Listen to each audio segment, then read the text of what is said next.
देखो कौन आया वापस। सो अब वेरी वेरी हार्दिक स्वागत आप सबको। वेलकम टू अपना commerce club and this is Jasim. I am a law faculty, मैं लॉ पढ़ाता हूँ and I scored 7374 in law, ठीक है, इन सी ए फाउंडेशन। तो स्ट्रैटेजी क्या है मैं बताना। I have heard lot of students failed in law ये अटेम्प्ट में, स्पेशली बहुत सारे लोग को 40 के ऊपर भी नहीं आए, ठीक है। It's a paper I think where you guys should target for 70, ठीक है। मुझे सी ए इंटर में भी एग्जामेशन आया था लॉ में, सी ए में फाइनल में भी एग्जामेशन आया था, सी ए में इंटर में भी आया था, सी ए इंटर में भी आया था। सो guys come on, law is simple, ठीक है। योलो के लिए भी है जिसको 90 प्लस स्कोर करना है, योलो के लिए भी है जिसको 40 प्लस लाने के लिए जो तड़प रहा है, ठीक है। Okay guys, getting back to this. पहली बात तो मैं जो बोल रहा हूँ to be on par with me, एक बात याद रखना, ठीक है।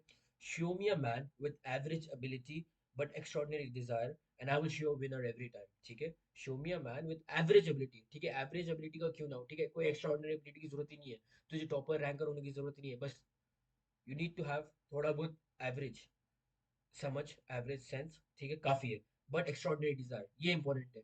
कितनी तुम्हारी चाह है तुम्हें आगे बढ़ना है, कितना यू गॉट टू अचीव, कितना डिटर्मिनेशन है, कितना कुछ हासिल करना है, किसको प्रूव करना है, क्या करना है, ठीक है। तुम्हें तुमसे अच्छा कोई नहीं जानता है, ठीक है। So guys come on and I show you winner every time. तो कीप दिस इन माइंड। अब ये दिमाग में बात ढल गई है तो you guys are on par with me, ठीक है। अब मैं आगे जो बोल रहा हूँ फॉलो करो, जिसको कुछ समझ में नहीं आ रहा I am going to show you way to start. पहली बात तो औकात के बाहर, ठीक है। टारगेट जो है अपना हमेशा औकात के बाहर रखना चाहिए। औकात के अंदर टारगेट क्या, अब सबको पता है सबकी औकात क्या है, अपने आप को पता है, ठीक है। अगर तू रैंकर मटेरियल है तो तुझे 90 प्लस का टारगेट रख, ठीक है, फाइन। अब तुम लोग एवरेज हो जो 40 के लिए तड़प रहे हो, तुम लोग 60 का टारगेट रखो, ठीक है। 60 का टारगेट रखो और वही माइंड में रखना है कैसे भी करके 60 लाना है। और रैंकर्स के लिए बोलता हूँ कि कुछ भी करके 90 प्लस लाना ही है। बस एक बार दिमाग में ठान लो कि मुझे 60 प्लस 60 प्लस 60 प्लस, जो 40 नहीं ला सक रहे, आई एम 60 प्लस टारगेट ही करना है, वो कैसे भी करके मैं करूंगा। Get that into your head, उससे कम चलेगा नहीं, ठीक है। टारगेट हमेशा औकात के बाहर रखना, फर्स्ट थिंग। अब आते हुए हम लोग आएंगे चैप्टर के वेटेज पे, कौन सा चैप्टर कितने वेटेज का है, ठीक है। सो मूविंग ऑन, पहले तो इंडियन रेगुलेटरी फ्रेमवर्क, काफी छोटा चैप्टर है, ठीक है। It comes to 6 to 7 marks, 6 to 7 marks के बीच में एग्जाम में आ जाता है। बहुत ही छोटा चैप्टर है, you guys can finish in no time. बैठे बैठे 6-7 मार्क मिल रहे हैं, ठीक है ना, खा लो, टाइम वेस्ट मत करना। नेक्स्ट, इंडियन कॉन्ट्रैक्ट एक्ट 1872, ठीक है, बहुत ही इंपॉर्टेंट है। इतने क्वेश्चन आते हैं इसके जिसकी हद नहीं। कुछ यूनिट से बड़े हैं, कुछ यूनिट छोटे भी है। मैं बोलता हूँ पहले तो दिमाग में रख लो कि कुछ छोड़ के नहीं जाना है भाई, है ही 7 चैप्टर, उसमें से क्यों छोड़ के जाना है। कुछ छोड़ के मत जाओ, ठीक है। तुम लोग को रिजल्ट आया, फेल हो या फिर तुम लोग फर्स्ट टाइम लिख रहे हो, फॉलो करो। कुछ छोड़ के नहीं जाना है, हर चीज करके आना है। 6-7 मार्क का है, खा लो। So Indian contract act 1872 for 32 marks के बीच में आता है। फिर आता है SOGA, sales of goods act 1930, वो आता है 20 से 21 मार्क के बीच में, 20-21 marks. And then Indian partnership act 1932 आता है 20 to 21 मार्क्स। देन एलएलपी आता है 6 to 7 मार्क्स, अगेन उतना बड़ा चैप्टर नहीं है। Then moving on, 20 to 21 marks के लिए आता है कंपनीज एक्ट 2013, ठीक है। And then negotiable instrument act 1881, that comes for 14 marks approx. तो इधर दिख रहे होंगे मार्क्स, राइट। सो देख लो मार्क्स वाइड वेटेज, उसके हिसाब से पढ़ना है, छोड़ना कुछ नहीं है। 6-7 मार्क के क्वेश्चन से आसानी से, 6-7 मार्क के जो चैप्टर है वेटेज के, वो आसानी से हो जाते हैं। इंडियन कॉन्ट्रैक्ट एक्ट का हर एक पन्ना पलटाना चाहिए, you have to go through everything, ठीक है, एवरीथिंग देखते रहो। क्योंकि इंडियन कॉन्ट्रैक्ट अगर हाथ में अगर लिया ना, that's it, law is going to be a piece of cake, it's going to be a moon walk, ठीक है। यू गोइंग फॉर वॉर, ये वॉर है guys, it's not a joke, this is not a, this is a professional paper, ठीक है ना। ये कोई era गैरा course नहीं है, दिस इज सीए, ठीक है। तो आप लोग को पता ही होगा क्या है। चलो चैप्टर वाइज वेटेज हो गया हम लोग का डिस्कशन, कौन सा चैप्टर कितने वेटेज का। नेक्स्ट गोइंग ऑन, ये चीजें दिमाग में रखनी है। पहली बात तो जब लॉ का पेपर अटेम्प्ट कर रहे हो यार, बहुत सारे लोग कहानियां लिखते हैं, लंबी लंबी कहानियां, क्यों, किसको प्रेम कथा सुना रहे हो यार, कोई इंटरेस्टेड नहीं है। जो करेक्ट करने वाले कुछ प्रोफेशनल्स होते हैं, वो देखते हैं कहानी बना रहे हैं, कट, कहानी बना रहा है, कट। भाई कहानियां क्यों बना रहे हो, सीधी बात, नो बकवास, आंसर टू द पॉइंट। अगर अग्रीमेंट के बारे में पूछ ले एग्जाम में, अग्रीमेंट में मैंने बोला था 2 ई रहते हैं, अग्रीमेंट में 2 ई रहते हैं, तो सेक्शन नंबर, सेक्शन 2 ई, ठीक है, क्लॉज ई। तो 2 ई रहते हैं, तो ऐसे याद करना। तो गाइस शॉर्टकट्स बनाओ एंड अगर सेक्शन नंबर है तो सेक्शन नंबर लिखो। कौन एक्ट, एक्ट तो लिखना ही है, कौन सा एक्ट से बिलोंग कर रहा है, तो सीधा सीधा आंसर लिखना है, प्रोविजन लिखना है, एक्ट एप्लीकेबल लिखना है, ठीक है, प्रोविजन लिखना है, एनालिसिस करना है उसका, एंड देन फाइनली कंक्लूजन पे जाना है। That's how you write a law paper. You will, you guys will score above 60, ठीक है। Just work hard, keep working hard, follow the strategy, ठीक है। एंड अब मैं moving on to the next, leave nothing, ये important है। 100 mark का paper attempt करना ही करना है, ठीक है, 100 मार्क का पेपर अटेम्प्ट करना ही करना है। देयर इज नथिंग, दिमाग में बांट डाल लो, ठीक है, कि you guys will attempt 100 in law, कुछ भी हो जाओ, ठीक है। And then start from the best, जो क्वेश्चन सब में बेस्ट आता है भाई, इतने सारे क्वेश्चन से choose the one that you think you will get full marks in. ऐसा नहीं होगा कि कुछ नहीं आता, ठीक है, इतना बुरा प्रिपरेशन कर रहे हो तो फिर नेक्स्ट टर्म में बैठ जाओ, सिंपल एज दैट, ठीक है। आई नो यू गाइस, ठीक है, तुम लोग फाइटर्स हो, तुम लोग को आता है, तो choose from which you think you will get the most marks in that question, and then वो ऑर्डर में कर देना, ठीक है। And then after the section numbers act वगैरह जब भी लिखे रहो उसको अंडरलाइन कर देना, ठीक है। Moving on, question paper pattern एक बार देख लेते हैं, ठीक है। Moving on, let's go question paper pattern. तो दिस इज दिसंबर 2023 का अटेम्प्ट का पेपर है। फर्स्ट क्वेश्चन आया, ठीक है। फर्स्ट क्वेश्चन में तेरा 3 parts. First one, it's 4 marks, part A, okay. And then part B is again 4 marks, okay. Part C is 4 marks. Totally how much marks हुए? 4 + 4 8, 8 + 4 12, ठीक है।